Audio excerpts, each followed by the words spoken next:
Dubai की आज के दिन तक की सबसे हैरत अंगेज और सबसे अजीबोगरीब बिल्डिंग या इमारत का इफ्तिताह कर दिया गया है। दोस्तों, ये वो इमारत है कि जिसके डिजाइन ने पूरी दुनिया में खलचल मचा दी है। इस इमारत का डिजाइन इतना यूनिक है कि जब दुबई के हुक्मरानों ने इस इमारत को बनाने का फैसला किया था, उस वक्त पूरी दुनिया ने इस कंस्ट्रक्शन के डिजाइन को मुकम्मल तौर पर रिजेक्ट कर दिया, ये कहकर कि इस तरह के डिजाइन वाली इमारत का बनाना या बनना नामुमकिन है। दुबई ने इस नामुमकिन को मुमकिन कर दिखाया है। ये इमारत इस कदर शानदार है कि शायद कोई शख्स सिर्फ घंटों इस इमारत के डिजाइन को ही देखता रहे। इस इमारत को बनने में टोटल वक्त लगा है 6 सालों का। अगर बात की जाए इस इमारत या कंस्ट्रक्शन की तामीर में होने वाले खर्चे की, तो वो खर्चा जाता है मिलियंस ऑफ डॉलर्स में। मजे की बात यह है कि कोई नहीं जानता कि ये इमारत है क्या और इसके अंदर क्या है। इस इमारत के ऊपर अरबी में लिखी हुई जो तहरीर नजर आती है वो क्या अल्फाज हैं, इन अल्फाज के मानी क्या हैं। इस अजीबोगरीब सी नजर आने वाली इमारत का डिजाइन किस चीज से इंस्पायर होकर बनाया गया है? क्यों इस इमारत के अंदर एक अदद स्पेस स्टेशन भी है और रेन फॉरेस्ट भी? ये बिल्डिंग है दुबई की मशहूर जमाना म्यूजियम ऑफ द फ्यूचर। आज की स्पेशल वीडियो में हम आपको दुबई के इस शाहकार और अजीबोगरीब किस्म के प्रोजेक्ट से रिलेटेड कई हैरत अंगेज फैक्ट्स के बारे में बताएंगे। तो सीट बेल्ट बांध लीजिए और हैरान होने के लिए तैयार हो जाइए। मजा तब ही आएगा जब आप इस वीडियो को पूरा देखेंगे। तो चलिए शुरू करते हैं।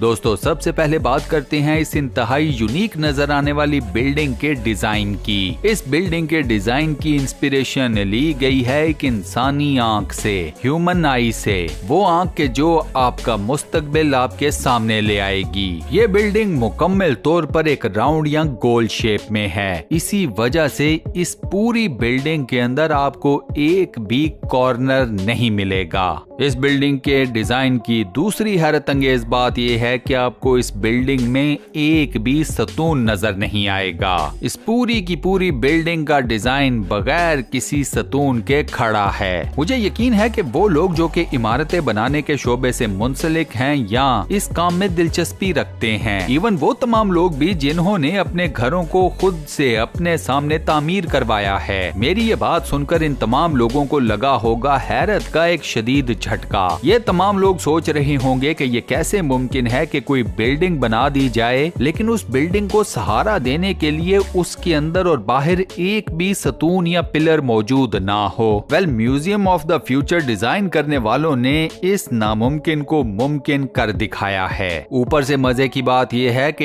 ये बिल्डिंग 7 स्टोरीज टॉल है। अब जरा अपने दिमाग में सोचें कि 7 मंजिला बिल्डिंग हो और उसे सपोर्ट करने के लिए अंदर और बाहर एक भी सतून या पिलर मौजूद ना हो। अरे रुकिए जरा, ये तो अभी इस बिल्डिंग के कमालात में से एक कमाल मैंने आपको बताया है, आगे सुनिए जरा। इंजीनियरिंग के इस मार्वल के अगर आउटर स्ट्रक्चर की बात की जाए, यानी कि इस इमारत के बाहर वाले हिस्से की, तो वहाँ पर एग्जैक्टली 1024 पैनल्स का इस्तेमाल किया गया है। अब यहाँ पर मैं आप लोगों से सवाल करता हूँ कि 1 किलोबाइट में कितने बाइट्स होते हैं? कंप्यूटर की लैंग्वेज को जानने वाले फौरन से जवाब देंगे 1024 बाइट्स। वेल, इस बिल्डिंग के आउटर स्ट्रक्चर के ऊपर इस्तेमाल होने वाले 1024 पैनल्स इन्हीं 1024 बाइट्स को रिप्रेजेंट करते हैं। इन 1024 पैनल्स में से हर पैनल के ऊपर आपको अरबी लिखी हुई नजर आएगी। अब यहाँ पर सवाल पैदा होता है कि इस बिल्डिंग के आउटर स्ट्रक्चर के ऊपर जितनी भी अरबी लिखी हुई है, इस अरबी का मतलब क्या है? ये कोई अरेबिक कोड्स हैं या फिर कुछ और? दोस्तों, इस बिल्डिंग के ऊपर मौजूद तहरीर मुत्तहिदा अरब इमारात के हुक्मरान नायब सदर और वजीर आजम शेख मोहम्मद बिन राशिद अल मखदूम के अशार हैं। ये शायरी शेख साहब की एक नज्म से उठाई गई है जिसमें उन्होंने दुबई के फ्यूचर का एक अहवाल लिखा था। इस नज्म में शेख मोहम्मद बिन राशिद अल मखदूम ने ये लिखा था कि वो मुस्तकबिल के दुबई को कैसा देखना चाहते हैं। इस अरेबिक कैलीग्राफी की टोटल लेंथ यानी कि लंबाई है 14 किलोमीटर। अगर बात की जाए तो इस कैलीग्राफी के एग्जैक्ट मानी क्या हैं तो वो भी सुन लीजिए। ये अशार बताते हैं कि हम हजारों साल नहीं जीने वाले, लेकिन हम लोग कुछ ऐसा बना सकते हैं, कुछ ऐसी क्रिएटिविटी कर सकते हैं जो कि इस दुनिया में हजारों सालों तक हमारी कोई लेगेसी छोड़कर जाए। मुस्तकबिल सिर्फ उन लोगों का होता है जो कि उसे इमेजिन करते हैं, उसे डिजाइन करते हैं और फिर उसके बाद उसे एग्जीक्यूट करते हैं। मुस्तकबिल किसी का इंतजार नहीं करता। मुस्तकबिल को आप आज के दिन इसी वक्त डिजाइन भी कर सकते हैं और बना भी सकते हैं। इस हिसाब से ये दुनिया की वो वाहिद बिल्डिंग बनती है जिसको एक जुबान के साथ कवर किया गया है। इस बिल्डिंग की टोटल हाइट है 77 यानी कि 77 मीटर। तकरीबन एक हफ्ता पहले एक इंतहाई खसूसी तकरीब के दौरान इस अजीम शान इंजीनियरिंग मार्वल का इफ्तिताह किया गया। म्यूजियम ऑफ द फ्यूचर का इफ्तिताह भी दुबई के हुक्मरान शेख मोहम्मद बिन राशिद अल मखतूम ने अपने हाथों से किया। दुबई के इस हैरत अंगेज म्यूजियम का जैसे ही इफ्तिताह हुआ तो नेशनल जियोग्राफिक ने उसी वक्त इस म्यूजियम को दुनिया के 14 यानी कि 14 सबसे खूबसूरत और सबसे अजीबोगरीब म्यूजियम्स की लिस्ट में ऐड कर लिया। यह म्यूजियम 17,000 स्क्वायर मीटर्स के एरिया के ऊपर फैला हुआ है। इस बिल्डिंग के अंदर और बाहर दोनों साइड्स के ऊपर बेतहाशा लाइटनिंग का काम किया गया है। ये तमाम तर LED लाइट्स इस बिल्डिंग को अंदर से भी और बाहर से भी एक इंतहाई यूनिक किस्म का ड्रामेटिक इफेक्ट भी देती हैं। इस म्यूजियम को द लिविंग म्यूजियम भी कहा जा रहा है क्योंकि इस म्यूजियम के अंदर मौजूद हर एक शय या तो आपको प्रेजेंट का एहसास दिलाएगी या फिर आपके फ्यूचर या मुस्तकबिल का। हम इंसानों के माजी का इस म्यूजियम के साथ कोई लेना देना नहीं। आप जैसे ही इस म्यूजियम की लिफ्ट्स में एंटर होंगे तो आपको बखूबी इस बात का अंदाजा हो जाएगा। इस म्यूजियम की लिफ्ट्स के अंदर सवार हो तो ऐसे लगता है कि आप किसी स्पेस स्टेशन के अंदर एंटर हो गए हैं। इस म्यूजियम के अंदर मौजूद तमाम तर पावर या बिजली का निजाम सोलर एनर्जी के ऊपर बेस करता है। इस सोलर एनर्जी की टोटल कैपेसिटी है 4000 मेगावाट्स। इस म्यूजियम के 5th यानी के 5वें फ्लोर पर आपको मिलेगा एक स्पेस स्टेशन। इस स्पेस स्टेशन का डिजाइन खास तौर पर नासा से अप्रूव करवाया गया है। ये स्पेस स्टेशन आपको बताएगा निजाम शमसी के बारे में, आपकी कायनात के बारे में। इंसान कायनात की वुसअतों को तस्खीर करने के लिए क्या कुछ कर रहा है, ये तमाम तर मालूमात भी आपको इसी स्पेस स्टेशन में दी जाएंगी। आप जब स्पेस स्टेशन के अंदर खड़े होंगे तो यकीन मानिए कि आपको एक लम्हे के लिए लगेगा कि आप वाकई ही में हकीकत में खला में खड़े हैं। वो जमीन के जिस पर आप बसते हैं वो आपकी आंखों के सामने होगी। इसके बाद बिल्डिंग के 4th फ्लोर यानी के 4थी मंजिल के ऊपर आपको मिलेगा एक रेन फॉरेस्ट। ये रेन फॉरेस्ट बेहद यूनिक अंदाज में डिजाइन किया गया है। इस रेन फॉरेस्ट के अंदर पूरी दुनिया से जानदारों की